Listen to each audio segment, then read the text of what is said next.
시계 가짜예요. 이 시계가 가짜라고? 좋아, 그게 사실이라면 너한테 10억 줄게. 청담동 한복판에 위치한 고급 시계 매장 타임마스터의 VIP룸. 차가운 대리석 위로 떨어진 긴장감이 온 공간을 가득 채웠습니다. 3억 원짜리 파텍 필립 시계가 놓인 유리 테이블을 사이에 두고 두 사람이 마주 서 있었어요.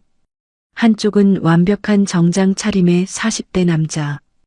윤재혁이라는 이름표를 단 그의 눈빛은 차갑기 그지없었죠. 다른 한쪽은 낡은 교복을 입은 14살 소년. 이서준의 손끝이 미세하게 떨리고 있었습니다. 정말 주실 거예요? 서준의 목소리가 살짝 갈라졌어요. 주변에 모인 어른들의 시선이 따가웠습니다. 몇몇은 피식 웃음을 터뜨렸고 누군가는 고개를 저으며 혀를 찼죠. 관악구의 작은 다세대 주택. 낡은 알루미늄 창틀 사이로 아침 햇살이 비스듬히 들어왔습니다. 6평 남짓한 원룸에서 박혜진이 조용히 몸을 일으켰어요. 어젯밤 편의점 야간 아르바이트를 마치고 온 시간이 새벽 2시였는데 몸은 여전히 무거웠죠. 하지만 오늘은 특별한 날이었어요. 자신의 39번째 생일이었거든요. 서준아, 일어났니?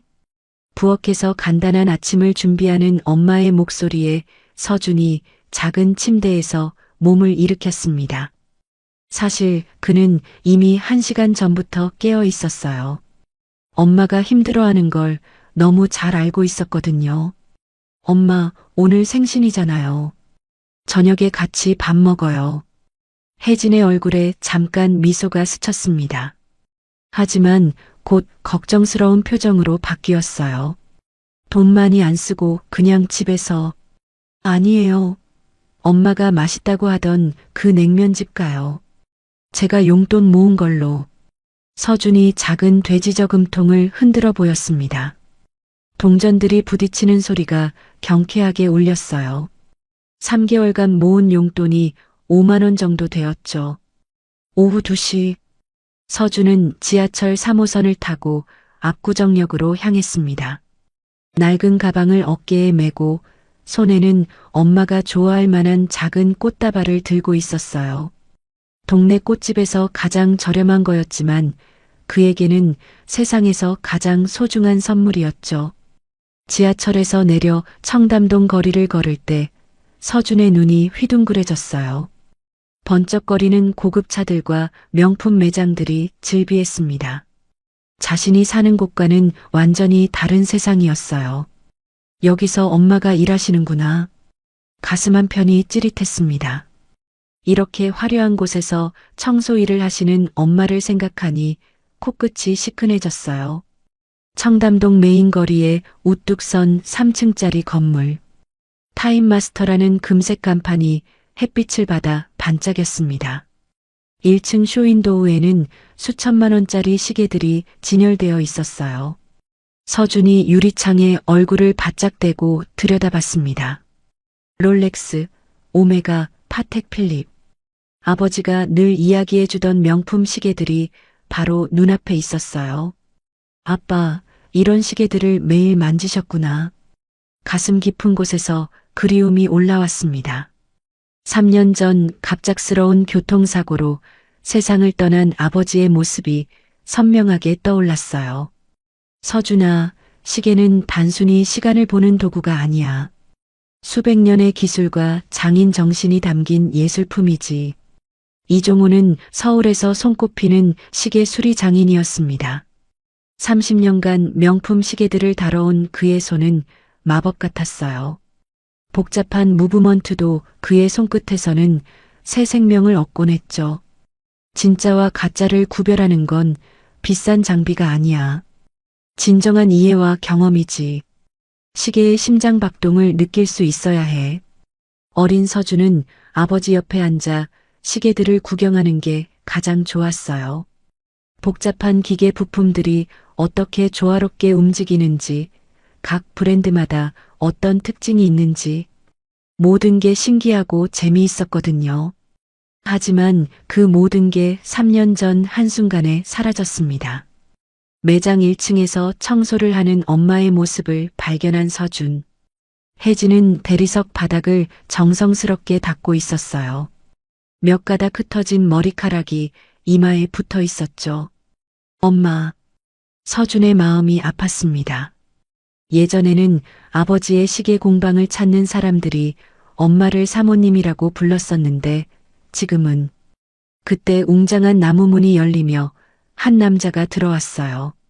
완벽한 정장 차림의 윤재혁이었습니다. 40대 초반으로 보이는 그의 첫인상은 차가움 그 자체였어요. 직원들이 일제히 고개를 숙였습니다. 사장님, 안녕하세요. 재혁은 무표정한 얼굴로 고개만 살짝 끄덕였어요. 그의 시선이 잠깐 서준에게 머물렀지만 곧 무관심하게 돌아갔죠. 사실 윤재혁도 한때는 다른 사람이었습니다. 5년 전까지만 해도 말이에요. 가장 믿었던 동업자 김상우와 함께 시계 사업을 시작했었죠. 재혁아, 우리가 꿈꾸던 걸 이뤄보자. 정직한 사업으로 성공하는 거 말이야. 하지만 김상우는 배신했습니다. 회사 자금 30억 원을 빼돌리고 잠적해버린 거예요. 그날의 충격이 재혁을 완전히 바꿔놓았죠. 더 이상 누구도 믿지 않겠어. 그 이후로 재혁은 철벽을 쌓았습니다. 직원들과는 필요한 말만 하고 개인적인 감정은 일체 드러내지 않았어요. 3층 VIP룸에서 중요한 거래가 진행되고 있었습니다. 정치인으로 유명한 김 의원이 아들 결혼 선물로 고가의 시계를 구매하려 했어요. 그런데 그때 1층에서 소동이 일어났습니다. 뭐라고? 제가 3개월 전에 2억 원 주고 산 이 시계가 가짜라고요?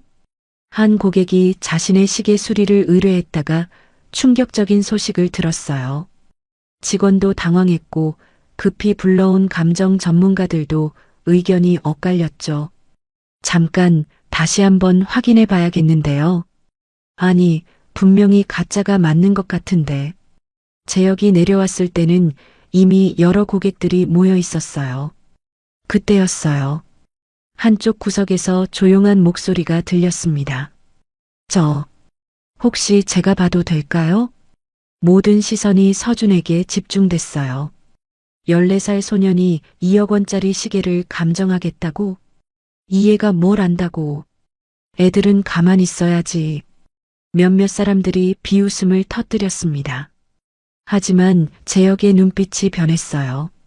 서준의 눈에서 뭔가 다른 걸 감지했거든요. 아버지에게서 배운 모든 지식이 서준의 머릿속에서 되살아났습니다. 가슴이 두근거렸어요. 이게 바로 아버지가 평생 해온 일이었죠. 좋아. 한번 봐라. 재혁의 허락이 떨어졌습니다. 서준이 조심스럽게 시계를 받아들었어요. 손끝에서 전해지는 시계의 무게감. 아버지가 늘 말하던 시계의 심장 박동이 느껴지는 것 같았어요.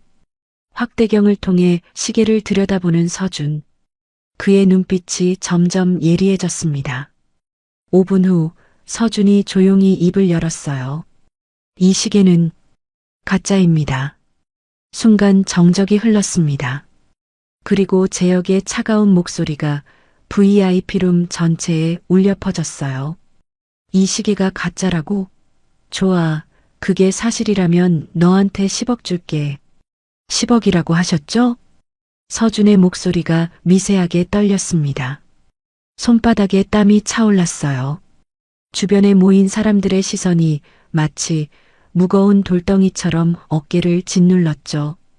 애가 정말 모르는 게 없네. 10억이 얼마인지나 할까? 몇몇 어른들이 킥킥 웃었어요.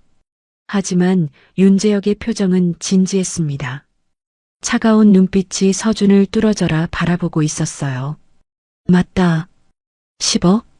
하지만 네가 틀렸다면. 재혁이 말을 멈췄습니다. 서준의 가슴이 쿵 떨어지는 기분이었어요. 하지만 동시에 가슴 깊은 곳에서 뜨거운 무언가가 올라왔죠. 아버지의 목소리가 귓가에 맴돌았어요. 서준아, 확신이 서지 않으면 절대 말하지 마라. 하지만 확신이 선다면 누가 뭐라 해도 당당하게 말해야 한다. 서준이 조심스럽게 시계를 집어들었습니다. 파텍 필립 칼라트라바 모델이었어요. 18K 화이트 골드 케이스에 가죽 스트랩. 겉보기에는 완벽해 보였죠. 하지만 서준의 손끝이 시계를 만지는 순간 뭔가 이상함을 느꼈어요. 미묘한 차이였지만 분명했습니다. 확대경 좀 빌릴 수 있을까요? 직원이 망설이며 확대경을 건네주었어요. 서준이 시계를 자세히 들여다보기 시작했습니다. 아버지가 가르쳐준 체크 포인트들이 머릿속에서 하나씩 떠올랐어요. 다이얼의 인쇄 상태, 인덱스의 정렬, 크라운의 마감. 모든 걸 꼼꼼히 살펴봤죠. 재혁은 서준의 모습을 유심히 지켜보고 있었어요. 처음에는 그저 철없는 아이의 장난이라고 생각했습니다.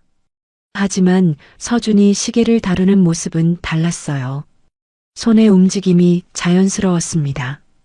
마치 수십 년간 시계를 만져온 사람처럼 말이에요. 확대경을 사용하는 방법도 전문가의 그것이었죠. 이상하다. 저 아이는 대체 누구지? 재혁의 마음 한쪽에서 호기심이 자라나고 있었어요. 5년 전 배신 이후로는 처음 느끼는 감정이었죠. 서준의 눈빛이 순간 날카로워졌습니다. 뭔가를 발견한 거였어요. 여기, 이 부분이에요. 서준이 시계의 다이얼 6시 방향을 가리켰습니다. 파텍 필립이라고 써진 로고 부분이었죠. 이 글씨체가 조금 이상해요. 진품이라면 P의 세리프 부분이 더 날카로워야 하는데 이건 너무 둥글어요. 그리고 서준이 시계를 뒤집어 케이스백을 살펴봤습니다. 여기 시리얼 넘버도 문제예요. 진품이라면 각인이 더 깊고 선명해야 하는데 이건 레이저 각인 같아요. 파텍 필립은 이 시기 모델에는 핸드 인그레이빙을 사용했거든요. 주변 사람들의 표정이 점점 진지해졌어요. 서준의 설명이 너무 구체적이고 전문적이었거든요. 그리고 가장 확실한 건 이거예요. 서준이 시계의 무브먼트 부분을 가리켰습니다. 이 모델은 칼리베르 215PS 무브먼트를 사용해야 하는데 여기 보이는 브릿지의 마감이 달라요. 진품이라면 코트 드 제네브 패턴이 더 정교해야 해요. 이건 아마 중국산 복제 무브먼트 같아요. 아버지의 가르침이 서준의 입을 통해 흘러나왔습니다. 어린 나이지만 그의 분석은 완벽했어요. 잠깐만. 한 직원이 급히 사무실로 달려가더니 두꺼운 카탈로그를 들고 왔어요. 파텍 필립의 공식 제품 가이드북이었죠. 페이지를 넘기며 해당 모델을 찾았습니다. 그리고 서준의 말이 맞았어요. 이건 정말 가짜네요. 직원의 얼굴이 새하얗게 질렸습니다. 2억 원짜리 시계가 정교한 위조품이었던 거예요. 그럴 리가. 분명 정식 인증서도 있었는데 시계 주인이 당황해하며 중얼거렸어요. 재혁의 마음이 복잡해졌어요. 14살 소년이 자신의 전문 직원들도 놓친 위조품을 단숨에 찾아낸 거였죠. 정말 대단한데. 재혁이 서준을 바라보는 시선이 완전히 달라졌습니다. 더 이상 그냥 아이가 아니었어요. 진짜 실력자였죠. 하지만 동시에 경계심도 생겼어요. 이런 능력을 가진 아이가 왜 여기에 있을까? 뭔가 꿍꿍이가 있는 건 아닐까? 5년 전에 쓰라린 기억이 되살아났습니다. 믿었던 사람에게 철저히 배신당했던 그날이 말이에요. 서준의 손이 미세하게 떨렸어요. 자신도 놀랐거든요. 정말로 위조품을 찾아낸 거였어요. 가슴이 쿵쿵 뛰었습니다. 아버지가 살아계셨다면 얼마나 자랑스러워 하셨을까 싶었죠. 아빠, 제가 해냈어요. 눈가가 촉촉해졌어요. 3년 만에 아버지의 기술을 제대로 써본 거였거든요. 잠깐 좀 더 정확한 확인을 해보죠. 재혁이 전문 감정사에게 전화를 걸었어요. 30분 후 업계에서 유명한 감정 전문가 이태성 씨가 도착했습니다. 이태성은 30년 경력의 베테랑이었어요. 각종 정밀 장비를 동원해서 시계를 다시 검사했죠. 결과는 동일했습니다. 이 소년의 말이 맞습니다. 이건 정교한 위조품이에요. 아주 잘 만들었지만 분명히 가짜입니다. 이태성이 서준을 바라보며 놀라워했어요. 어린 친구가 어떻게 이런 걸 알았지? 나도 처음에는 진짜인 줄 알았는데. 서준이 수줍게 대답했어요. 아버지가 가르쳐 주셨어요. 이종호. 혹시 아세요? 이태성의 눈이 휘둥그레졌습니다. 이종호? 설마 그 유명한 이종호 장인의 아들? 네. 그런데 아버지는 3년 전에 서준의 목소리가 작아졌어요. 여전히 아버지 이야기를 하기는 힘들었거든요. 이종호 장인의 아들이라면 납득이 되는군요. 당신 아버지는 정말 대단한 분이셨어요. 업계에서 존경받는 장인이셨죠. 이태성의 말에 서준의 가슴이 뜨거워졌어요. 아버지가 인정받고 있다는 사실이 자랑스러웠죠. 재혁도 이제야 이해했습니다. 서준의 놀라운 실력이 어디서 온 건지 말이에요. 그렇다면 정말 10억을 드려야겠군요. 재혁이 진지한 표정으로 말했어요. 주변 사람들이 깜짝 놀랐죠. 정말 주실 거예요? 서준의 목소리가 떨렸습니다. 10억이라는 돈이 얼마나 큰 돈인지 잘 알고 있었거든요. 엄마와 평생 걱정 없이 살 수 있는 돈이었어요. 하지만 재혁의 다음 말이 더 놀라웠습니다.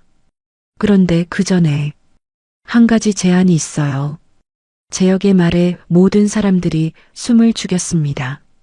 서준의 심장이 빠르게 뛰기 시작했어요. 10억도 충분히 놀라운데 그보다 더 큰 이야기라니. 10억은 약속대로 드릴게요. 하지만 그 전에 당신의 실력을 좀 더 확인해 보고 싶어요. 재혁이 직원에게 손짓했습니다. 곧 여러 개의 시계가 담긴 트레이가 나왔어요. 각각 수천만 원에서 억대를 호가하는 명품들이었죠. 이 중에 진품과 가짜가 섞여 있어요. 찾아낼 수 있겠어요? 서준의 입술이 바짝 말랐습니다. 손바닥에 땀이 차올랐어요. 한 개도 아니고 여러 개라니. 정말 자신이 할 수 있을까요? 하지만 아버지의 목소리가 다시 들려왔어요. 서준아, 두려워하지 마라. 네가 배운 것들을 믿어라. 서준이 첫 번째 시계를 집어들었습니다. 롤렉스 서브마리너였어요. 검은 다이얼에 세라믹 베젤이 빛났죠. 확대경을 통해 자세히 살펴봤습니다. 크라운 가드의 모양, 러그의 마감, 다이얼의 인덱스, 모든 게 완벽해 보였어요. 하지만 서준은 더 깊이 들여다봤습니다. 날짜 창의 폰트를 확인하고 초침의 움직임을 관찰했어요. 이건 진품이에요. 근거는? 재혁이 차갑게 물었어요. 초침의 움직임이 완전히 부드럽고 날짜 창의 사이클롭스 렌즈 배율이 정확히 2.5배예요. 그리고 여기 6시 방향 스위스 메이드 글씨의 위치도 정확하고요. 두 번째는 오메가 스피드 마스터였습니다. 달 착륙으로 유명한 그 모델이었어요. 서준이 시계를 뒤집어 케이스백을 확인했습니다. 시오스 로고와 각종 각인들이 빼곡했죠. 이건 가짜예요. 주변에서 웅성거리는 소리가 들렸어요. 겉보기에는 완벽해 보였거든요. 왜요? 케이스백의 시오스 로고가 너무 깊게 각인되어 있어요. 진품은 더 얇고 섬세해야 해요. 그리고 시리얼 넘버 폰트도 조금 다르고요. 전문 감정사가 다시 확인했습니다. 서준이 또 맞았어요. 브라이틀링 나비 타이머가 세 번째였어요. 복잡한 크로노그래프 시계였죠. 서준이 푸시 버튼을 눌러 크로노그래프 기능을 작동시켜 봤습니다. 초침이 움직이기 시작했어요. 흥미롭네요. 서준이 시계를 귀에 가져다 댔습니다. 무브먼트의 소리를 들어보는 거였어요. 이것도 가짜입니다. 이번에는 뭐가 문제죠? 크로노그래프 초침의 움직임이 부자연스러워요. 진품이라면 더 정확하고 부드러워야 하는데 이건 미묘하게 끊어지는 느낌이 있어요. 아마 저품질 무브먼트를 사용한 것 같아요. 서준아. 갑자기 익숙한 목소리가 들렸어요. 서준이 돌아보니 엄마 혜진이 서 있었습니다. 청소를 마치고 아들을 찾던 참이었어요. 혜진의 얼굴이 창백해졌습니다. 아들이 비싼 시계들에 둘러싸여 있는 모습에 깜짝 놀랐거든요. 뭐 하고 있는 거야? 빨리 나와. 혜진이 서준의 손을 잡아 끌려고 했어요. 하지만 재혁이 말했습니다. 잠깐만요. 아드님이 정말 대단한 일을 하고 있어요. 혜진이 재혁을 올려다봤습니다. 그의 차가운 눈빛에 움찔했어요. 죄송합니다. 애가 실수가 아니에요. 천재적인 재능이에요. 혜진의 마음이 복잡해졌어요. 한편으로는 아들이 인정받는 게 자랑스러웠지만 다른 한편으로는 걱정이 앞섰죠. 이런 큰 돈이 오가는 곳에 우리 아들이 끼어들어도 될까? 3년 전 남편을 잃고 나서 혜진은 항상 조심스러웠어요. 너무 튀거나 주목받으면 위험할 수도 있다고 생각했거든요. 사장님, 감사하지만 저희는 이만. 어머니, 잠깐만 더 봐주세요. 정말 중요한 일이에요. 서준이 엄마를 바라봤습니다. 눈빛이 간절했어요. 재혁이 마지막 시계를 꺼내 놓았어요. 또 다른 파텍 필립이었습니다. 이번에는 컴플리케이션 모델이었어요. 이건 정말 어려운 문제네요. 서준도 이번에는 조금 시간이 걸렸어요. 복잡한 기능들이 많았거든요.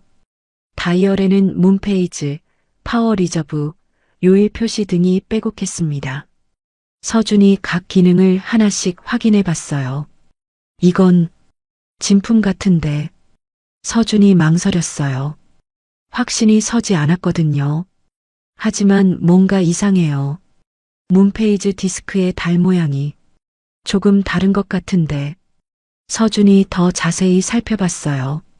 문페이지 기능의 달 모양을 유심히 관찰했습니다.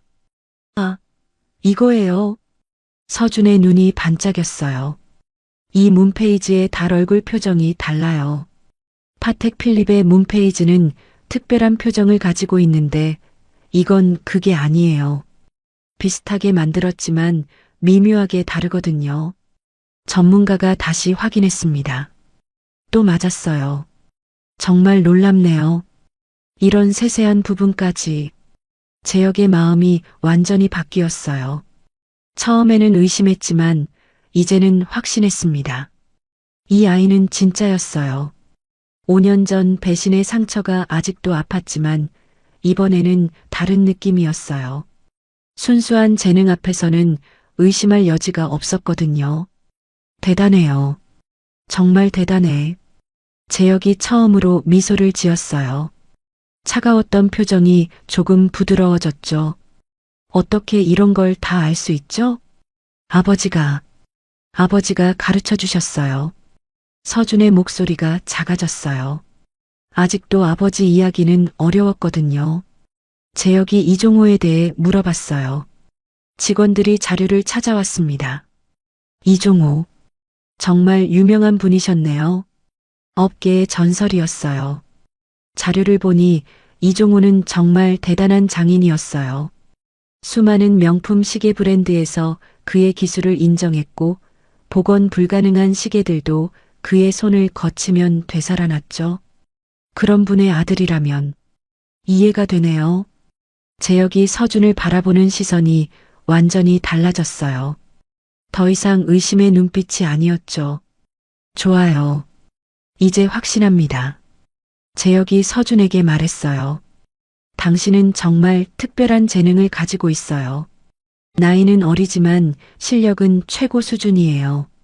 서준의 가슴이 뜨거워졌어요. 인정받는다는 느낌이 이렇게 좋은 건지 처음 알았거든요. 그래서 제안이 있어요. 재혁이 진지한 표정으로 말했습니다.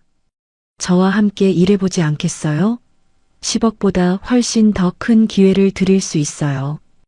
혜진이 깜짝 놀랐어요.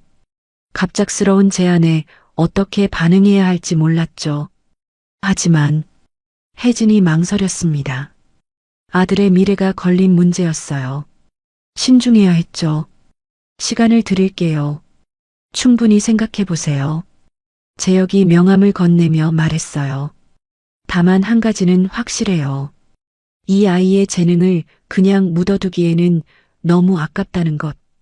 구체적으로 어떤 제안인지 말씀해 주세요. 서준이 조심스럽게 물어봤어요. 가슴이 쿵쿵 뛰었습니다. 10억도 놀라운데 그보다 더 큰 기회라니 상상이 안 됐거든요. 재혁이 의자에 앉으며 말했습니다. 우선 매월 500만 원의 급여를 드릴게요. 그리고 정확한 감정검마다 별도의 보상금도 있고요. 혜진의 눈이 커졌어요. 500만 원이면 자신이 두 군데서 일해서 버는 돈의 2배가 넘었거든요. 물론 학업과 병행할 수 있도록 시간 조정도 해드릴게요. 주말이나 방학 때만 나와도 됩니다. 재혁의 말이 계속 이어졌어요. 그리고 가장 중요한 건 당신의 재능을 제대로 키워드릴 수 있어요. 세계 최고의 시계들을 직접 보고 배울 기회를 드리겠습니다. 서준의 눈이 반짝였어요. 아버지가 평생 꿈꾸던 일이었거든요. 하지만 혜진의 표정은 어두워졌어요. 너무 큰 이야기였습니다. 14살 아들에게는 감당하기 어려운 세계 같았어요. 죄송합니다. 좋은 제안이지만 혜진이 조심스럽게 말을 시작했어요. 서준이는 아직 어려요. 학업에 집중해야 할 나이고요. 이런 큰일에 관여하는 건 혜진의 목소리가 떨렸어요. 사실 무서웠거든요. 3년 전 남편을 잃고 나서 평범하게 조용히 사는 것만이 안전하다고 생각해왔어요. 그리고 저희는 그냥 평범하게 살고 싶어요. 서준의 마음은 복잡했어요. 한편으로는 엄마 말이 맞다고 생각했습니다. 아직 중학생이니까 공부가 우선이겠죠. 하지만 다른 한편으로는 가슴이 뛰었어요. 이런 기회가 또 올까 싶었거든요. 엄마가 매일 밤늦게까지 일하시는데 내가 도울 수 있다면. 서준이 엄마를 바라봤어요. 혜진의 손은 거칠었고 어깨는 늘 피곤해 보였죠. 아들을 위해 모든 걸 희생하고 있었어요. 엄마, 안 돼, 서준아. 너는 공부나 열심히 해. 혜진이 단호하게 말했어요. 그때 서준의 머릿속에 아버지의 목소리가 들렸어요. 서준아, 기회는 언제나 오는 게 아니야. 특히 재능을 인정해주는 사람을 만나기는 더욱 어렵지. 하지만 가족이 더 소중하다는 것도 잊으면 안 된다. 아버지라면 어떻게 했을까요? 분명 가족을 우선시했을 거예요. 하지만 동시에 재능을 포기하라고 하지도 않았을 거고요. 서준의 가슴이 답답했어요. 어떻게 해야 할지 모르겠더라고요. 재혁의 표정이 차가워졌어요. 거절당한다는 건 예상했지만 막상 듣고 보니 상처가 됐습니다. 5년 전의 기억이 되살아났어요. 그때도 믿었던 사람에게 배신당했죠. 물론 이번에는 다른 상황이었지만 거절당한다는 느낌은 비슷했어요. 알겠습니다. 재혁이 차갑게 말했어요. 원래의 냉정한 모습으로 돌아갔죠. 그럼 약속대로 10억은 드리겠습니다. 계좌 알려주시면 바로 송금하겠어요. 하지만 속으로는 아쉬웠어요. 이런 재능을 가진 아이를 그냥 보내는 게 말이에요. VIP룸에 무거운 침묵이 흘렀어요. 서준은 바닥을 보고 있었고 혜진은 불안해하고 있었어요. 재혁은 창밖을 바라보며 생각에 잠겼죠. 정말 이대로 끝내야 할까요? 시간을 좀 더 드릴까요? 재혁이 마지막으로 물어봤어요. 며칠 더 생각해 보시죠. 급한 건 아니니까요. 혜진이 고개를 저었어요. 아니에요. 결정은 이미 내렸어요. 좋은 제안 감사하지만 사양하겠습니다. 타임마스터를 나서는 모자. 서준의 발걸음이 무거웠어요. 10억이라는 거액을 받게 됐지만 마음은 복잡했죠. 지하철역으로 걸어가며 혜진이 말했어요. 서준아, 엄마가 욕심쟁이처럼 보이지? 아니에요, 엄마. 이해해요. 서준이 고개를 저었어요. 정말 이해했습니다. 엄마는 자신을 보호하려는 거였어요. 그냥 조금 아쉬워요. 서준의 솔직한 마음이었어요. 사실 엄마도 아쉬워. 혜진이 갑자기 말했어요. 아빠도 그런 재능이 있었거든. 시계만 보면 눈이 반짝이고 몇 시간이고 들여다보고. 혜진의 목소리가 잠겼어요. 하지만 그 일 때문에 위험한 사람들과도 엮이게 되고 결국 혜진이 말을 마치지 못했어요. 남편의 죽음이 정말 단순한 교통사고였을까 하는 의심이 있었거든요. 엄마, 아빠 일은 아빠 일이에요. 저는 저고요. 서준이 엄마의 손을 잡았어요. 그리고 저는 엄마를 위험에 빠뜨리지 않을 거예요. 절대로요. 혜진의 눈가가 촉촉해졌어요. 아들이 이렇게 의젓하게 자랐다니. 10억만으로도 충분해요. 이제 엄마가 밤늦게 일할 필요 없어요. 서준이 미소를 지으며 말했어요. 한편 타임마스터의 홀로 남은 재혁. 그는 VIP룸에서 창밖을 바라보고 있었어요. 정말 아까운 인재를 놓쳤군. 재혁의 마음 한편이 아팠어요. 서준 같은 재능은 흔히 볼 수 없는 거였거든요. 하지만 어머니의 마음도 이해했어요. 아이를 지키려는 모성 본능 말이에요. 혹시 다른 방법이 있을까? 재혁이 책상에 앉아 생각에 잠겼습니다. 그때 재혁의 휴대폰이 울렸어요. 모르는 번호였죠. 여보세요? 혹시 타임마스터 윤재혁 사장님이세요? 낯선 남자 목소리였어요. 맞는데요. 누구시죠? 제가 최근에 시계 관련해서 큰 문제가 생겼는데 도움이 필요해서 연락드렸어요. 재혁이 자세를 바로 했어요. 어떤 문제인지 말씀해 보세요.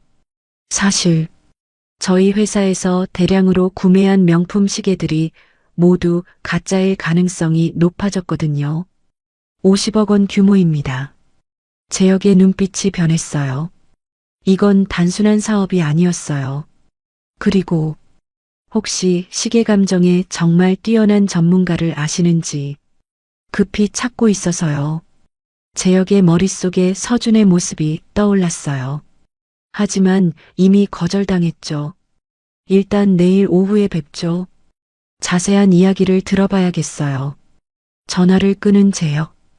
복잡한 표정으로 다시 창밖을 바라봤어요. 이런 일이라면 혹시 마음이 바뀔까? 하지만 곧 고개를 저었어요. 아이와 어머니를 위험에 빠뜨릴 수는 없었거든요.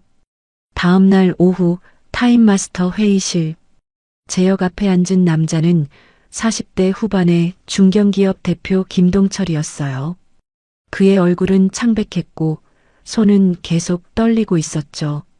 정확히 어떤 상황인지 설명해 주세요. 재혁이 차분하게 물었어요. 저희 회사에서 임직원 포상용으로 명품 시계 200개를 구매했습니다. 총 50억 원 규모였어요. 김동철의 목소리가 떨렸어요. 그런데 어제 한 직원이 자신의 시계를 수리받으러 갔다가 가짜라는 소리를 들었거든요. 그래서 급히 몇 개 더 확인해 봤는데 김동철이 말을 잇지 못했어요. 너무 충격적인 결과였거든요. 지금까지 확인한 10개가 모두 가짜였습니다. 만약 200개 전부가 그렇다면 재혁의 표정이 심각해졌어요. 50억 원 규모의 대형 사기 사건이었죠. 다른 감정업체들에도 의뢰해봤는데 의견이 제각각이에요. 김동철이 서류 뭉치를 내밀었어요. 어떤 곳에서는 진품이라 하고 어떤 곳에서는 가짜라 하고 정확한 판정을 받을 수가 없어요. 재혁이 서류를 훑어봤습니다. 정말 복잡한 상황이었어요. 워낙 정교한 위조품들이라 전문가들도 확신을 못하고 있었죠. 시간도 별로 없어요. 다음 주까지 정확한 결과를 내야 감사원에 보고할 수 있거든요. 김동철이 절망적인 표정으로 말했어요. 혹시 정말 확실한 전문가를 아시는지 돈은 얼마든지 드릴게요. 김동철이 떠난 후 재혁은 혼자 생각에 잠겼어요. 서준의 얼굴이 자꾸 떠올랐죠. 어제 봤던 그 아이의 실력이면 분명 해결할 수 있을 텐데. 하지만 이미 거절당했어요. 게다가 14살 아이를 이런 큰 사건에 연루시키는 것도 맞지 않았고요. 그렇다고 이대로 포기할 수는 없어. 재혁의 마음이 복잡했어요. 사업적으로도 중요한 기회였지만 그보다는 서준의 재능이 아까웠거든요. 한 번만 더 부탁해 볼까? 재혁이 서준의 연락처를 찾아봤어요. 한편 관악구의 작은 집. 서준과 혜진의 생활에는 큰 변화가 있었어요. 10억이라는 돈 덕분에 당장의 경제적 걱정은 사라졌거든요. 엄마, 이제 밤늦게 일 안 해도 돼요. 서준이 엄마에게 말했어요. 혜진은 편의점 야간 아르바이트를 그만뒀거든요. 응, 정말 꿈 같아. 혜진이 미소를 지으며 대답했어요.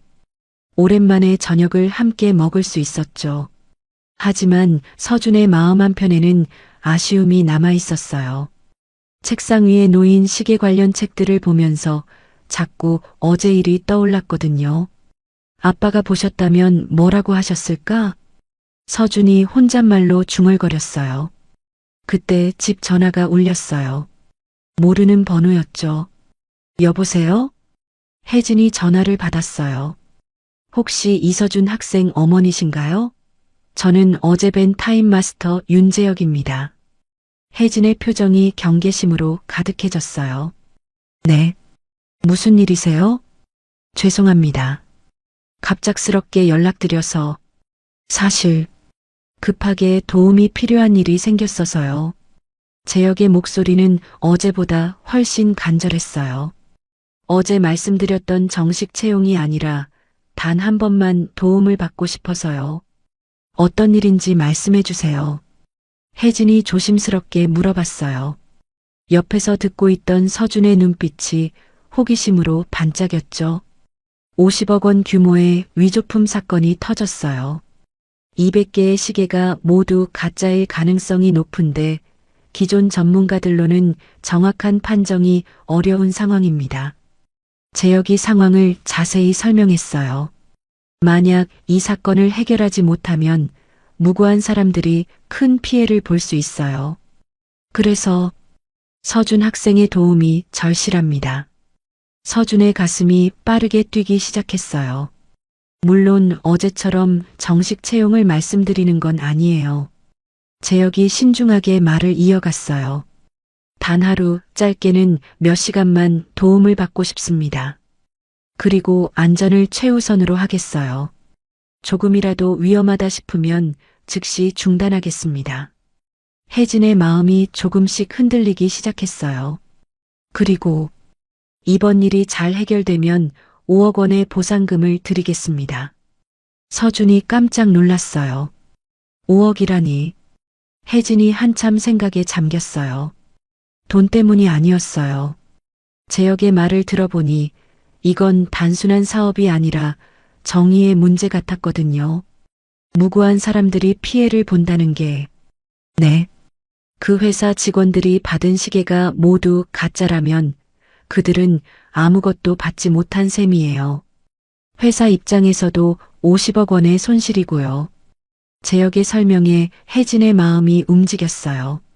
서준도 엄마를 바라봤어요. 눈빛에 간절함이 담겨 있었죠. 엄마, 제 생각을 말씀드려도 될까요? 서준이 조심스럽게 말했어요. 아빠가 늘 말씀하셨잖아요. 진실을 밝히는 일은 돈보다 중요하다고. 혜진이 아들을 바라봤어요. 서준의 눈에는 아버지를 닮은 정의감이 있었죠. 그리고 한 번만이잖아요. 위험하면 바로 그만두기로 하고. 서준의 말에 혜진이 마음을 굳혔어요. 알겠습니다. 혜진이 전화기 너머로 말했어요. 하지만 몇 가지 조건이 있어요. 말씀하세요. 첫째, 서준이에게 조금이라도 위험한 일이 생기면 즉시 중단해 주세요. 둘째, 저도 함께 가겠어요. 셋째, 정말 하루만 도와드릴게요. 재혁이 안도의 한숨을 쉬었어요. 모든 조건 다 받아들이겠습니다. 정말 감사해요. 전화를 끊고 나서 모자는 서로를 바라봤어요. 후회하지 않을 거지? 혜진이 물어봤어요. 네, 엄마. 아빠도 기뻐하실 거예요. 서준이 환하게 웃었어요. 그날 밤 서준은 오랜만에 아버지의 시계책들을 꺼내 읽었어요. 내일을 위한 준비였죠. 아빠, 제가 아빠의 뜻을 이어가겠어요. 서준의 눈빛에 새로운 결의가 담겨 있었어요. 이제 진짜 시작이었죠. 한편 타임마스터에서는 재혁이 내일을 위한 준비에 한창이었어요. 이번에는 반드시 성공시켜야 했거든요. 내일이 정말 중요한 하루가 되겠군. 재혁이 창밖을 바라보며 중얼거렸어요. 다음 날 오전 강남구에 위치한 김동철의 회사 회의실. 서준이 문을 열고 들어서는 순간 숨이 멎었어요. 긴 테이블 위에 200개의 시계가 정렬되어 있었거든요. 롤렉스, 오메가, 파텍 필립, 브라이틀링. 수십억 원어치의 명품 시계들이 한눈에 들어왔죠. 우와. 서준의 탄성이 저절로 나왔어요. 아버지의 공방에서도 이렇게 많은 명품 시계를 한 번에 본 적은 없었거든요. 놀랍죠? 저도 처음엔 이게 다 진품인 줄 알았어요. 김동철이 쓴웃음을 지으며 말했어요. 얼굴에는 지난 며칠간의 고통이 그대로 드러나 있었죠. 재혁이 서준의 어깨에 손을 올렸어요. 부담 갖지 마. 천천히 해도 되니까. 하지만 서준의 눈빛은 이미 집중 모드였어요. 먼저 브랜드별로 나누어 볼까요? 서준이 의외로 차분하게 제안했어요. 어젯밤 아버지의 책을 다시 읽으며 준비해온 덕분이었죠. 좋은 생각이네요. 14살 아이가 이렇게 체계적으로 접근하다니 놀라웠습니다. 서준이 시계들을 브랜드별로 분류하기 시작했어요. 손의 움직임이 자연스러웠습니다. 마치 수년간 이런 일을 해온 것 같았어요. 파텍 필립 25개, 롤렉스 47개, 오메가 31개.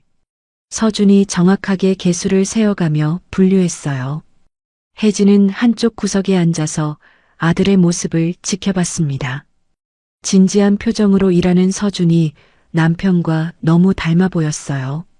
서준이 첫 번째 롤렉스를 집어들었어요. 데이토나 모델이었죠. 확대경으로 자세히 살펴보더니 고개를 저었어요. 이건 가짜네요. 김동철의 얼굴이 더욱 어두워졌어요. 어떻게 알 수 있죠? 크로노그래프 서브다이얼의 눈금이 불규칙해요. 진품이라면 완벽하게 균등해야 하는데 이건 미묘하게 차이가 나요. 서준이 김동철에게 확대경을 건네주며 설명했어요. 그리고 여기 베젤의 테키미터 각인도 깊이가 일정하지 않고요. 김동철이 확인해 보니 정말 그랬어요. 서준의 감정 속도가 점점 빨라졌어요. 각 시계마다 평균 3, 4분 정도면 판정을 내렸거든요. 이것도 가짜. 이건 진품. 이것도 가짜. 서준의 판정이 계속 이어졌어요. 재혁이 옆에서 메모를 해가며 기록했죠. 2시간 만에 50개를 확인했어요. 그중 37개가 가짜였죠. 이런 74%가 가짜라니. 김동철이 절망적인 표정을 지었어요. 아직 확실하지 않아요. 더 봐야 정확한 비율을 알 수 있어요. 서준이 위로하듯 말했어요.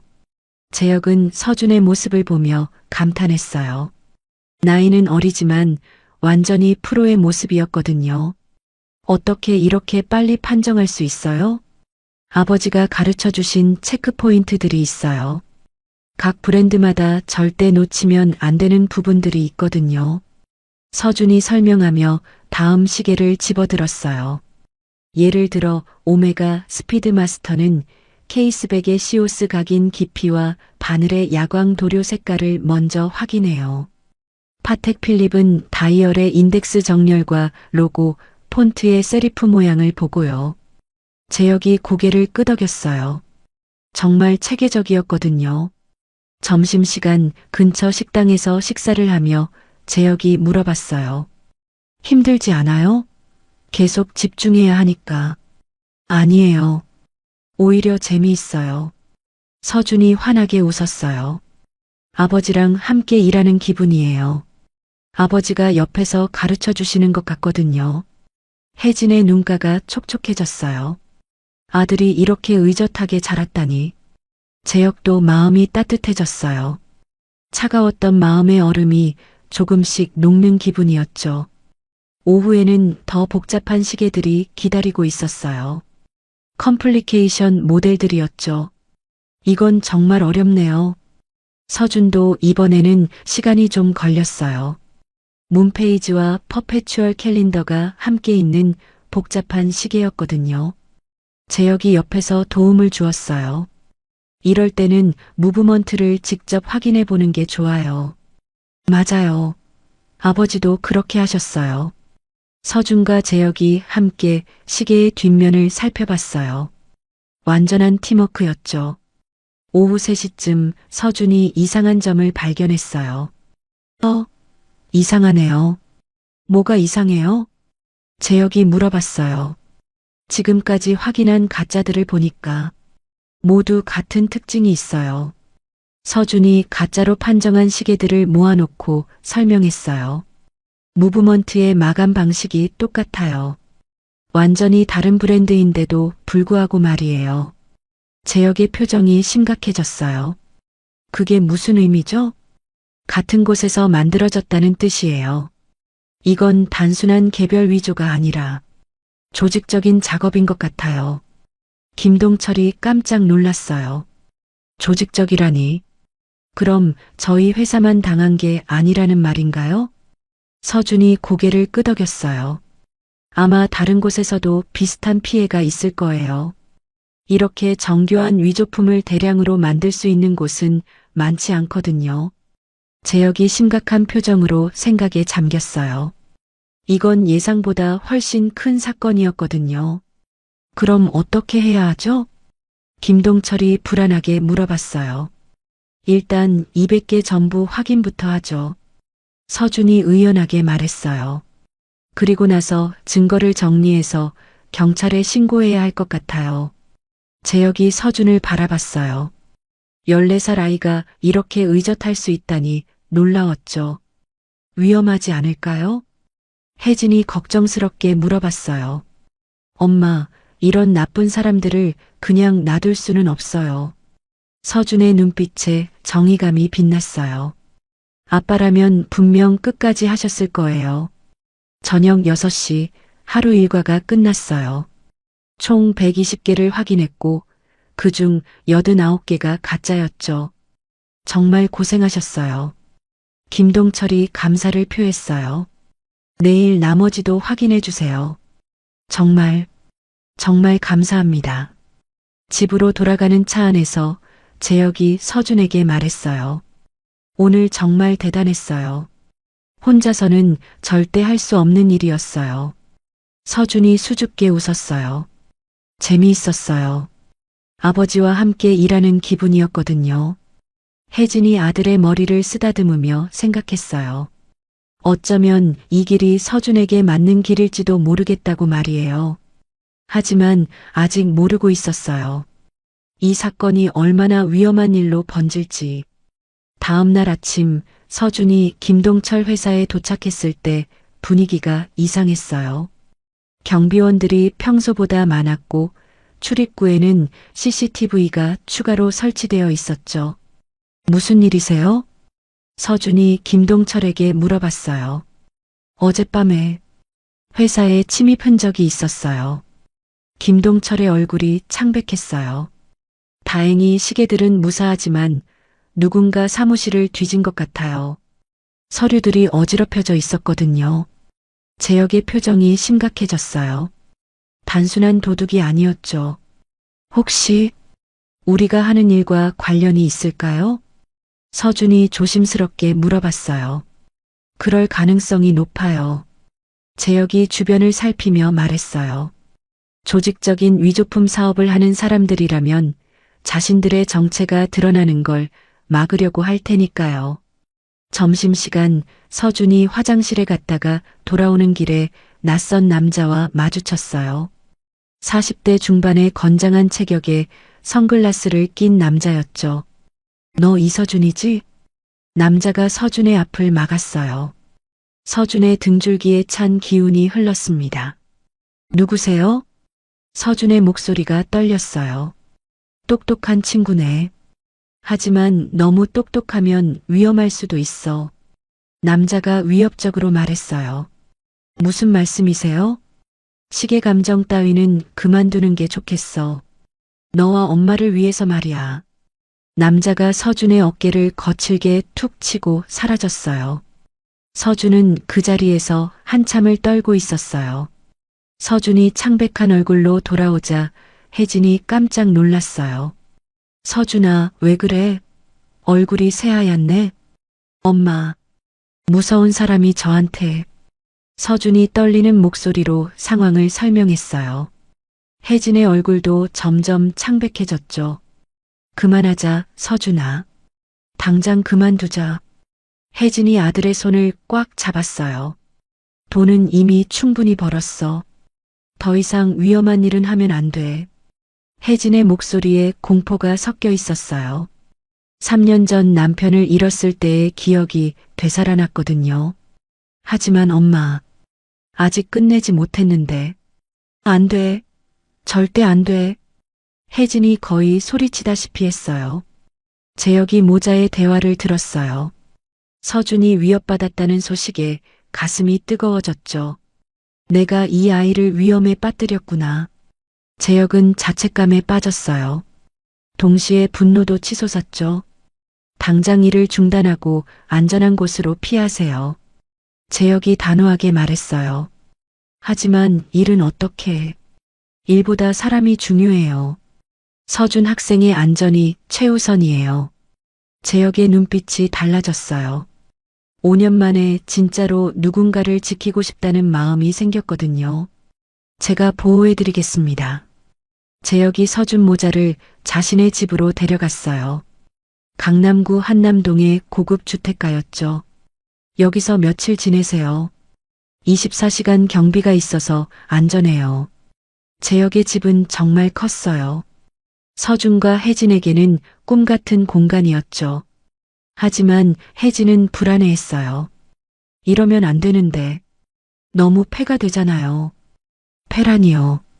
제가 두 분을 위험에 빠뜨렸는데 당연히 책임져야죠. 재혁의 말에 진심이 담겨 있었어요.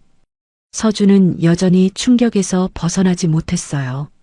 무서운 남자의 위협적인 목소리가 계속 귓가에 맴돌았거든요. 그날 저녁 재혁이 직접 저녁을 준비했어요. 평소에는 늘 식당에서 혼자 먹던 그였는데 이상하게 누군가와 함께 식사를 하고 싶었거든요. 맛있어요? 재혁이 서준에게 물어봤어요. 네, 정말 맛있어요. 서준이 작게 대답했어요. 아직 오늘의 충격에서 완전히 벗어나지 못했죠. 혜진이 재혁을 바라봤어요. 처음 만났을 때의 차가운 모습과는 완전히 달랐어요. 정말 감사해요. 저희 같은 사람들을 이렇게까지. 저희 같은 사람이 뭐예요? 재혁이 반문했어요. 제가 오히려 감사해야죠. 서준 학생 덕분에 제 인생이 바뀌었어요. 사실 5년 전까지만 해도 저는 다른 사람이었어요. 재혁이 자신의 과거를 이야기하기 시작했어요. 가장 믿었던 사람에게 배신당하고 나서 아무도 믿지 않게 됐죠. 감정도 드러내지 않고 혼자서만 살았어요. 서준과 혜진이 조용히 들었어요. 그런데 서준 학생을 만나고 진짜 좋은 사람들이 아직 존재한다는 걸 깨달았어요.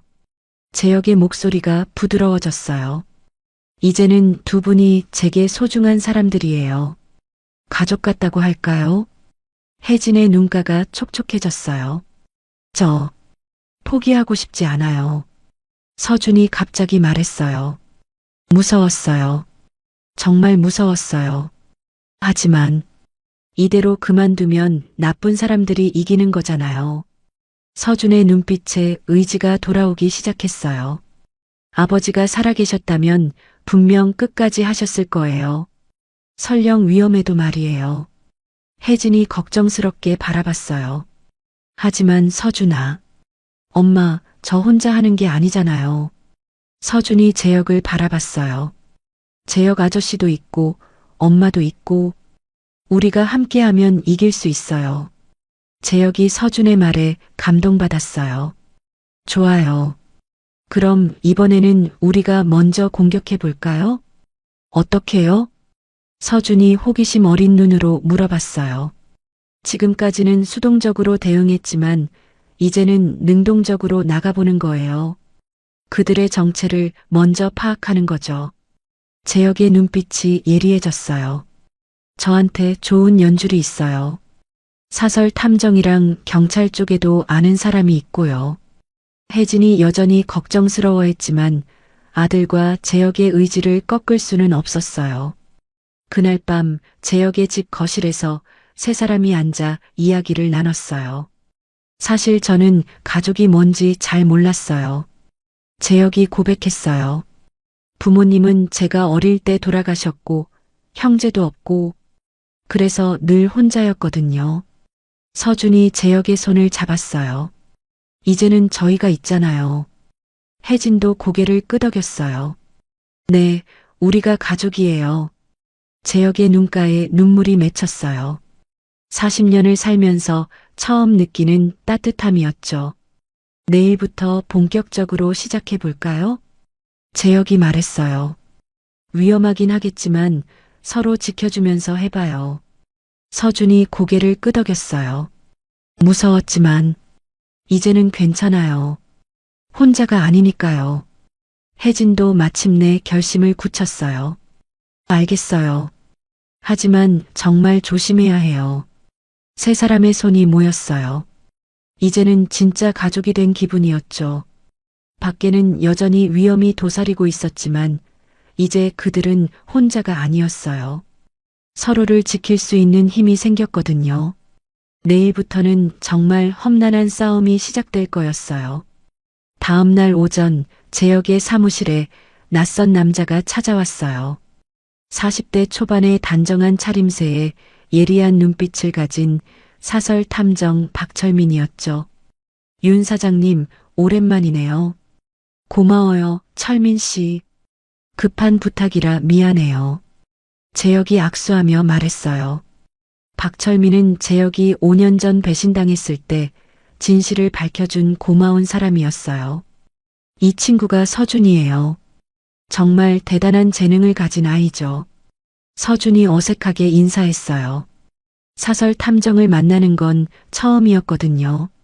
어린 나이에 대단하네요. 들어보니 위조품을 한 번에 알아본다면서요? 박철민이 서준을 따뜻하게 바라봤어요. 지금까지 수집한 정보를 정리해 봤는데요. 박철민이 서류 뭉치를 꺼냈어요. 이 위조품들의 유통 경로를 역추적해 보니 흥미로운 패턴이 발견됐어요.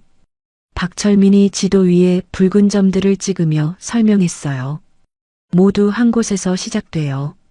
인천항을 통해 들어와서 명동의 한 업체를 거쳐 전국으로 퍼져나가죠. 서준이 집중해서 들었어요. 아버지가 평생 싸워온 적들의 정체가 드러나고 있었거든요. 그런데 더 놀라운 건 이 조직이 생각보다 훨씬 크다는 거예요. 박철민의 표정이 심각해졌어요. 단순히 시계만이 아니라 명품 가방, 보석, 심지어 골동품까지 온갖 고가품의 위조품을 유통시키고 있어요. 재혁이 고개를 끄덕였어요. 그렇다면 상당한 자금력과 조직력을 가진 집단이네요. 그런데 조사하다가 우연히 발견한 게 있어요. 박철민이 한 장의 사진을 꺼냈어요. 3년 전 신문 기사의 스크랩이었죠. 이종호 시계장인 교통사고 사망. 서준의 얼굴이 창백해졌어요. 아버지의 사진이 선명하게 보였거든요. 아버지 기사예요. 서준의 목소리가 떨렸어요. 혹시 이분이 서준 학생의 아버지신가요? 박철민이 조심스럽게 물어봤어요. 네, 맞아요. 혜진이 대신 대답했어요. 목이 메어 말이 잘 나오지 않았죠. 그렇다면 이건 우연이 아닐 수도 있어요. 박철민의 말에 모든 사람이 긴장했어요. 사실 이종호 장인의 사고를 조사해 보니 이상한 점들이 많았어요. 박철민이 자세한 자료를 보여줬어요. 사고 현장에 CCTV가 하필 그날 고장났고 목격자도 없었어요. 그리고 박철민이 한 장의 서류를 더 꺼냈어요. 사고 일주일 전에 이종호 장인이 경찰서에 신고를 했더라고요. 대량의 위조 시계 제조 의혹에 대해서요. 서준의 가슴이 쿵 떨어지는 기분이었어요. 설마 아버지가 그 사람들 때문에. 서준의 목소리가 갈라졌어요. 혜진이 아들을 꽉 안아줬어요. 자신도 눈물이 나려고 했지만 참았죠. 더 자세히 조사해 보니 이종호 장인은 사고 전 한 달간 계속 위조품 제조업체를 추적하고 있었어요. 박철민이 시간순으로 정리된 자료를 보여줬어요. 여러 시계점을 돌아다니며 위조품들을 확인하고 증거를 수집하고 있었던 것 같아요. 서준이 자료를 보며 아버지의 마지막 모습을 떠올렸어요. 그때 아버지가 유난히 바빠 보였던 이유를 이제야 알겠더라고요. 아버지가 혼자 싸우고 계셨구나. 서준의 눈에서 눈물이 흘렀어요. 만약 그때 제가 더 많이 도와드렸다면. 아니야, 서준아. 네 잘못이 아니야. 혜진이 아들을 달래주었어요. 이제 확실해졌네요. 재혁이 단단한 목소리로 말했어요. 서준 학생의 아버지는 정의를 위해 싸우다가 그들에게 제거당하신 거예요. 서준의 눈빛이 변했어요. 슬픔에서 분노로 그리고 강한 의지로 바뀌었죠. 이제는 제가 아버지의 뜻을 이어가야 해요. 서준이 주먹을 꽉 쥐었어요. 그 사람들을 반드시 잡아서 아버지의 억울함을 풀어드릴 거예요. 혜진도 마음을 단단히 먹었어요. 남편의 죽음이 헛되지 않게 하고 싶었거든요. 우리 모두 함께해요. 재혁이 서준과 혜진의 손을 잡았어요. 이제 본격적으로 조직의 실체를 파악해봐야겠어요. 박철민이 더 많은 자료를 펼쳐놓았어요. 조직의 우두머리는 최영배라는 인물이에요. 겉으로는 정식 무역업을 하지만 실제로는 국제적인 위조품 유통망을 운영하고 있어요. 재혁이 그 이름을 듣고 놀랐어요.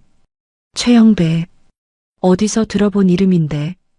아마도 고급 클럽이나 사교 모임에서 만나셨을 거예요. 이 사람은 상류층 인맥을 적극 활용하거든요. 박철민이 최영배의 사진을 보여줬어요. 그리고 이 사람 밑에는 전문 제조팀, 유통팀, 그리고 박철민이 잠시 망설였어요. 처리팀이 있어요. 처리팀이요? 서준이 물어봤어요. 자신들의 비밀을 지키기 위해 방해되는 사람들을 제거하는 팀이에요. 박철민의 말에 모든 사람이 소름이 돋았어요. 아마 이종호 장인도. 박철민이 말을 잇지 못했어요. 너무 잔혹한 현실이었거든요. 이제 우리도 그들의 타겟이 됐을 가능성이 높아요. 재혁이 심각하게 말했어요. 하지만 이제 뒤로 물러날 수는 없어요. 서준이 단호하게 말했어요. 아버지의 원수를 갚아야 해요. 그럼 이제 구체적인 계획을 세워봐야겠네요. 재혁이 화이트보드 앞에 서며 말했어요. 우리의 목표는 결정적인 증거를 확보하는 거예요. 최영배와 그의 조직을 완전히 붕괴시킬 수 있는 증거 말이에요. 박철민이 고개를 끄덕였어요. 다행히 다음 주에 그들이 대규모 거래를 할 예정이에요. VIP 고객들을 대상으로 한 비밀 경매죠. 서준의 눈이 반짝였어요. 그때 현장에서 증거를 잡는 거네요? 맞아요. 하지만 정말 위험할 거예요. 재혁이 걱정스럽게 말했어요. 위험하더라도 해야 해요.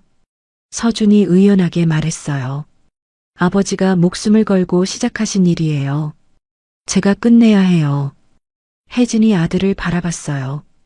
어느새 이렇게 의젓해졌을까 싶었죠. 알겠어. 엄마도 함께 할게. 저도 마찬가지예요. 이제는 가족이니까요. 재혁도 결의를 다졌어요. 박철민이 구체적인 작전 계획을 설명하기 시작했어요.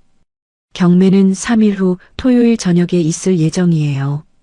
장소는 강남의 한 호텔 지하. 그날 밤 서준은 아버지 사진 앞에 앉아 있었어요. 아빠, 이제 진실을 알았어요. 서준이 사진 속 아버지에게 말했어요. 아빠가 혼자 싸우셨던 그 일을 이제 제가 마저 해볼게요. 눈물이 주르륵 흘렀지만 서준의 의지는 흔들리지 않았어요. 무서웠지만 이제는 괜찮아요. 저 혼자가 아니거든요. 혜진과 재혁이 뒤에서 조용히 서준을 지켜보고 있었어요. 내일부터 시작될 마지막 작전. 모든 것을 걸고 싸워야 할 시간이 다가오고 있었어요. 아빠, 기다려주세요. 곧 모든 걸 끝낼게요. 서준의 다짐이 깊은 밤 공기를 가르며 울려 퍼졌어요. 토요일 저녁 7시 강남 한복판의 고급 호텔. 겉보기에는 평범한 호텔이었지만 지하에서는 은밀한 경매가 열리고 있었어요. 서준과 재혁은 정장을 차려입고 VIP 고객으로 위장했습니다. 서준의 가슴이 쿵쿵 뛰었어요. 드디어 아버지의 원수와 마주할 순간이었거든요. 긴장하지 마, 서준아. 우리가 함께 있잖아. 재혁이 서준의 어깨를 가볍게 두드렸어요. 지하로 내려가는 엘리베이터 안에서 서준은 작은 녹음기와 카메라를 확인했습니다. 모든 게 완벽하게 작동하고 있었어요. 아빠, 이제 진실을 밝혀낼게요. 서준이 마음속으로 아버지에게 말했어요. 엘리베이터 문이 열리자 화려하게 장식된 지하홀이 나타났습니다. 홀 안에는 30여 명의 사람들이 모여 있었어요.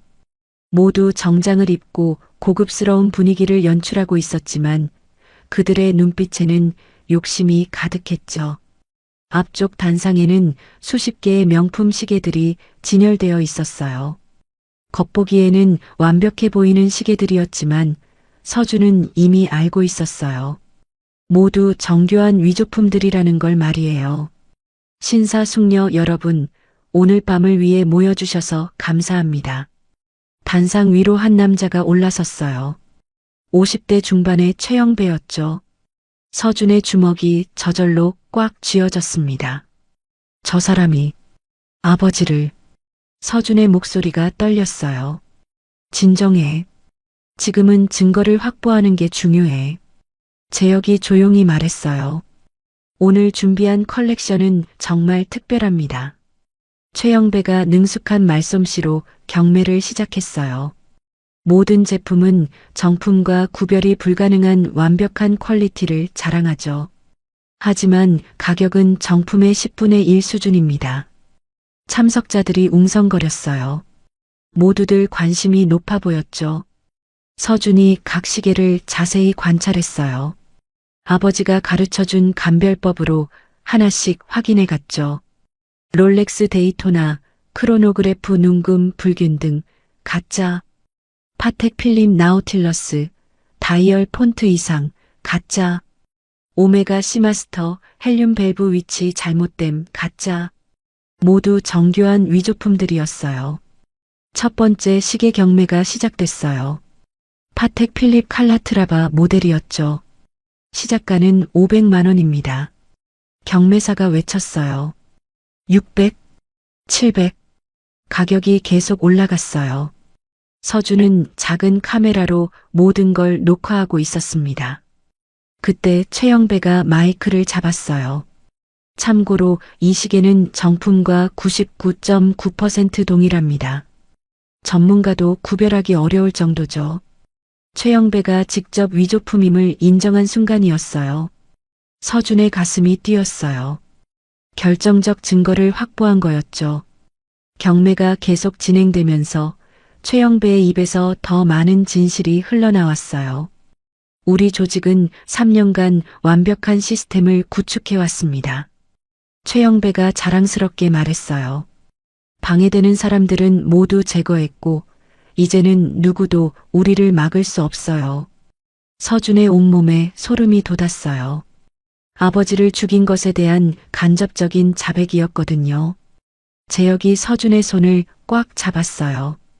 증거는 충분히 확보했으니 이제 나갈 때였어요. 하지만 그때 최영배의 시선이 서준에게 머물렀어요. 뭔가 이상함을 느낀 거였죠. 잠깐, 저 아이는 누구지? 최영배가 경호원에게 속삭였어요. 경호원이 서준에게 다가오기 시작했어요. 서준의 등줄기에 찬 기운이 흘렀습니다. 재혁 아저씨, 조용히 해. 자연스럽게 나가자. 재혁이 차분하게 말했지만 이미 늦었어요. 저놈들이야. 우리를 조사하던 놈들. 최영배가 소리쳤어요. 잡아. 순간 홀 안이 아수라장이 됐어요. 경호원들이 서준과 재혁을 향해 달려들었죠. 서준아, 내 뒤로. 재혁이 서준을 보호하며 출구 쪽으로 움직였어요. 서준은 녹화 장비를 꽉 움켜쥐었습니다. 이 증거만큼은 반드시 지켜야 했어요. 계단으로. 재혁이 비상계단 문을 열었어요. 두 사람이 계단을 뛰어 올라갔지만 경호원들이 바로 뒤따라 오고 있었어요. 포기해라. 어차피 도망갈 곳은 없어. 경호원들의 외침이 계단에 메아리 쳤어요. 1층에 도착했을 때 갑자기 호텔 로비에 경찰들이 쏟아져 들어왔어요. 경찰이다. 모두 엎드려. 박철민이 경찰들과 함께 나타난 거였어요. 서준아, 재혁 씨, 이쪽으로. 박철민이 손을 흔들었어요. 최영배와 경호원들이 당황했어요. 예상하지 못한 상황이었거든요. 체포영장 집행합니다. 경찰관들이 체포영장을 보여주며 최영배에게 수갑을 채웠어요. 이럴 리가. 어떻게 알았지? 최영배가 믿을 수 없다는 표정을 지었어요. 최영배, 당신은 위조품 제조 및 유통, 그리고 살인 혐의로 체포됩니다. 경찰관이 그의 권리를 고지했어요. 서준이 녹화 장비를 경찰에게 건네주었어요. 여기에 모든 증거가 들어있어요. 그 사람이 직접 위조품이라고 말하는 장면도 있고요. 경찰관이 놀라워했어요. 정말 대단한 아이네요. 한편 지하에서는 경매 참가자들도 모두 체포되고 있었어요. 3년간 구축된 거대한 위조품 네트워크가 하루 만에 무너진 거였죠. 이제 끝났어, 서준아. 재혁이 서준을 안아주었어요. 서준의 눈에서 눈물이 흘렀어요. 기쁨의 눈물이었죠. 며칠 후 모든 언론이 이 사건을 대대적으로 보도했어요. 3년 전 이종호 시계장인 살해 사건의 진범 검거, 14세 소년이 밝혀낸 거대 위조품 조직의 실체, 신문 헤드라인들이 진실을 세상에 알렸어요. 이종호의 명예가 완전히 회복됐어요. 그가 정의를 위해 싸우다 목숨을 잃은 영웅이었다는 사실이 모든 사람에게 알려졌죠. 서준은 아버지의 묘 앞에 앉아 있었어요. 아빠, 해냈어요. 나쁜 사람들을 모두 잡았어요. 서준이 아버지 묘비에 손을 얹었어요. 이제 아빠의 억울함이 풀렸어요. 법원에서 최영배에게 무기징역이 선고됐어요. 살인과 조직적 범죄에 대한 당연한 처벌이었죠. 피고인 최영배는 3년간 조직적으로 위조품을 제조, 유통했으며 이를 막으려던 이종호 씨를 살해한 죄로 무기징역에 처한다. 판사의 선고를 들으며 서준과 혜진, 재혁은 서로의 손을 꽉 잡았어요. 마침내 정의가 승리한 순간이었어요. 이제 정말 끝났구나. 혜진이 안도의 한숨을 쉬었어요. 아니에요, 엄마. 이제 시작이에요. 서준이 환하게 웃었어요. 정말 새로운 시작이죠.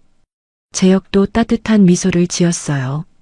세 사람은 법원을 나서며 밝은 미래를 향해 걸어갔어요. 이제 진짜 행복한 시간들이 기다리고 있었거든요.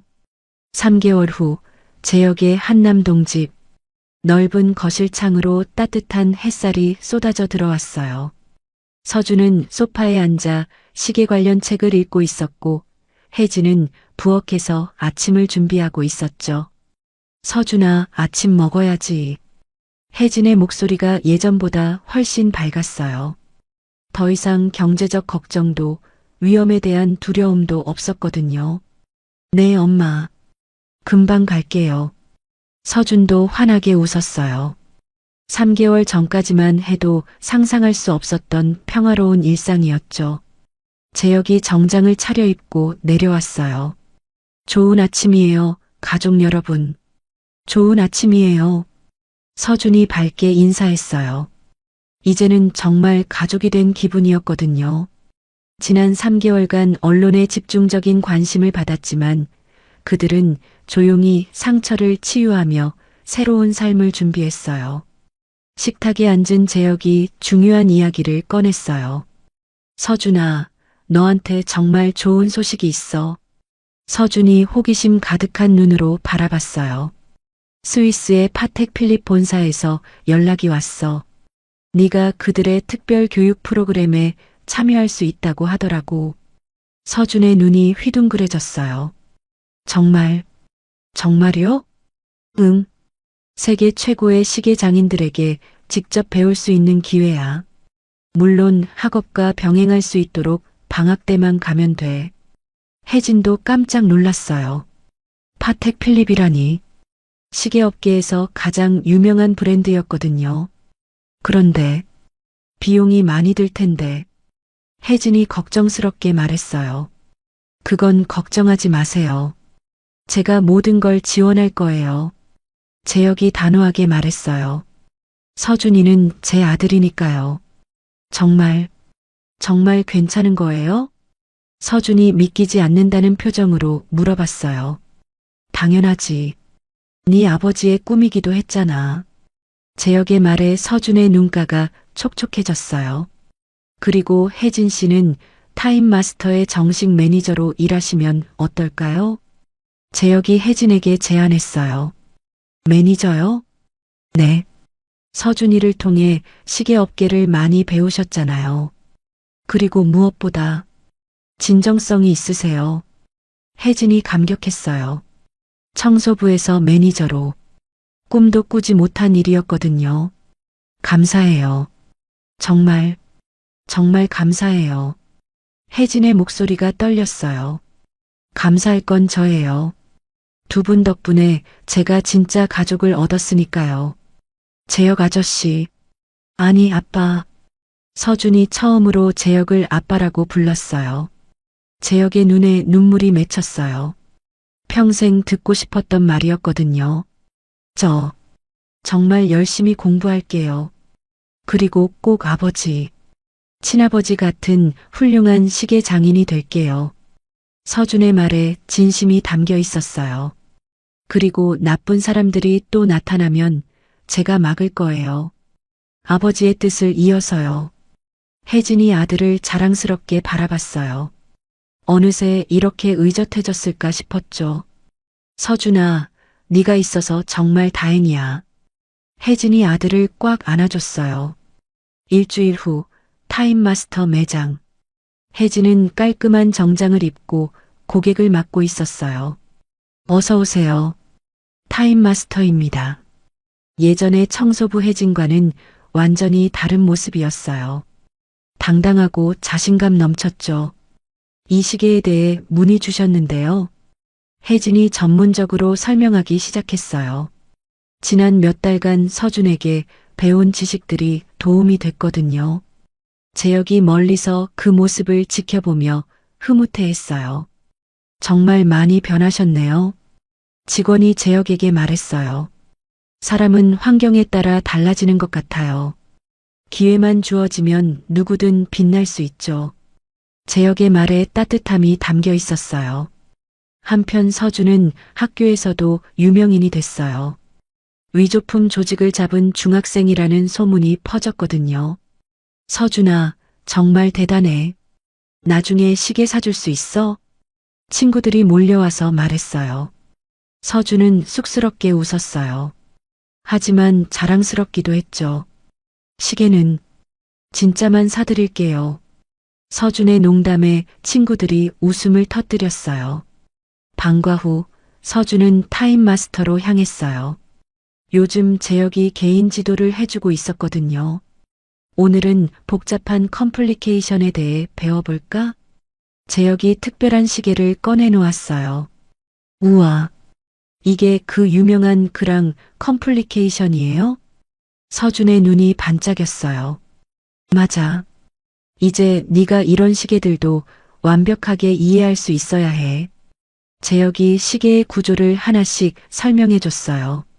서준은 스폰지처럼 모든 걸 흡수했어요. 재능에 체계적인 교육까지 더해지니 발전 속도가 놀라웠거든요. 정말 빨리 배우는구나. 재혁이 감탄했어요.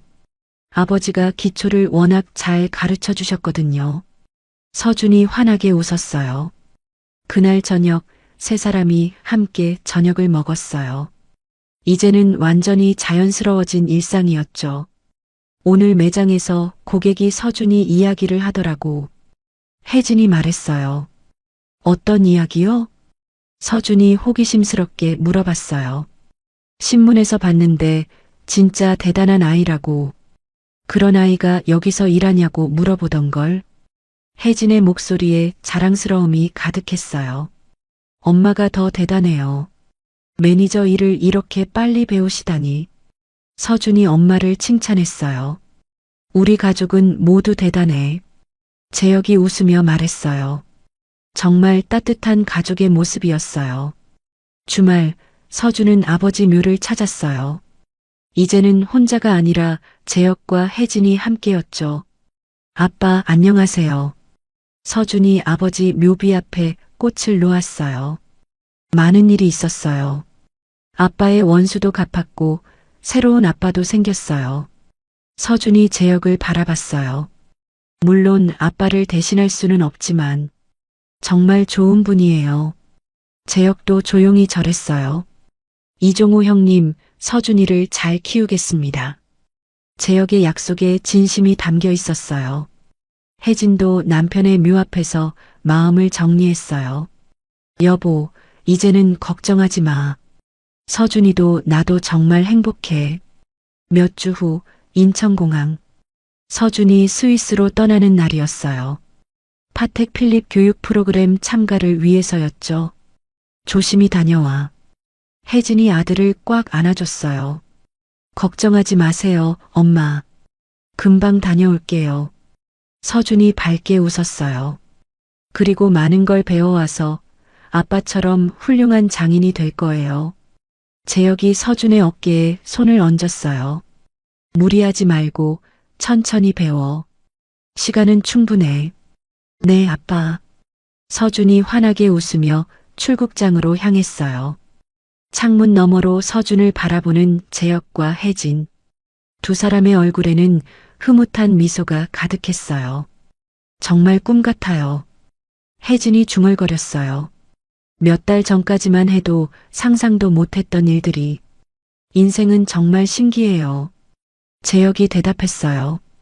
가장 절망적일 때 가장 큰 행복이 찾아오는 것 같아요.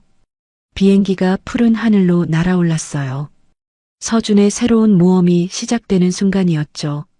서준이가 돌아올 때쯤이면 정말 대단한 전문가가 되어 있겠네요. 혜진이 자랑스럽게 말했어요. 그래도 우리에게는 언제까지나 사랑하는 아들이죠. 재혁의 말에 두 사람이 서로 미소를 지었어요. 시간은 흘러도 변하지 않을 것들이 있어요. 바로 가족의 사랑과 서로를 향한 믿음이었죠. 세 사람이 함께 만들어낸 기적 같은 이야기. 이제 새로운 장이 시작되려 하고 있었어요. 진실은 언제나 승리하고 사랑은 모든 걸 이겨낸다는 걸 보여준 아름다운 이야기였어요. 오늘 서준이의 이야기 어떠셨나요? 이야기가 재밌으셨다면 구독과 좋아요 부탁드려요. 그리고 지금 이 순간 어디서 무엇을 하며 들어주고 계신지 댓글로 나눠주세요. 여러분의 이야기도 궁금하거든요. 여러분 가정에 따뜻한 행복이 가득하시길 바라며 오늘도 시청해주셔서 감사합니다.